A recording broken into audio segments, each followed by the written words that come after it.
The chair recognizes the honourable member for Fox Hill. Thank you, Mr. Speaker. I just wanted to announce that Diplomatic Week began on Sunday, this past Sunday, the 18th of October, and that all of our heads of mission are in Nassau for the annual convocation. Countries with resident and non-resident diplomats are also here for the week.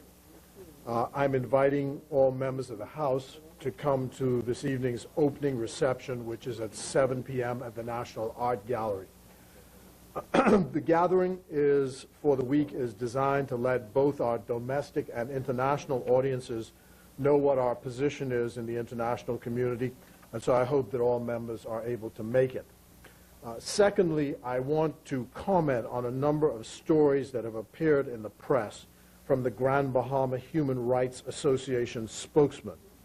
And I first only want to make this general comment. I urge the public to approach the information from the source that they are getting it, to discount half of what you read as lacking credibility and take the rest with a grain of salt.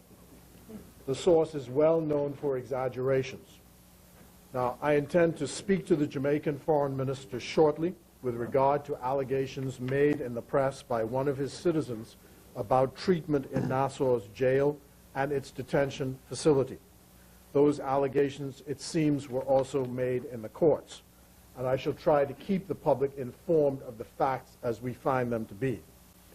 The one thing that I would like to say as a general point again is that notwithstanding any lapses or errors that may be made or may have been made in our systems, the government of the Bahamas does not condone discrimination of any kind, inhumane treatment, assault on detainees, or abuse of any kind.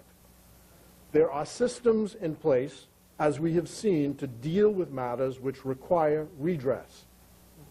They may need some tweaking to be more efficient, but the fact is they exist. As we have seen, for example, in the most recent case in the courts, the system for redress works. I would also urge legal counsel who run into these issues, which I think are largely lapses of an administrative nature, that they can freely call my office directly if there is any specific case that needs to be addressed. I'll be speaking with the prison officials to see if any complaint was ever made of the kind of abuse that is being reported in the Jamaican press during the incarceration of the individual who is now complaining. We must now try to get to the bottom of the facts. Lastly, I remind people that the source of these public utterances in the courts once urged citizens of this country to sue the government en masse in order to bankrupt the government. This seems to me to speak volumes about the true nature of the individual actor with whom we are dealing and to his credit or the lack thereof.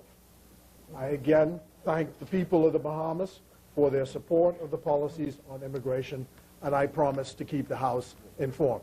Thank you, Mr. Speaker.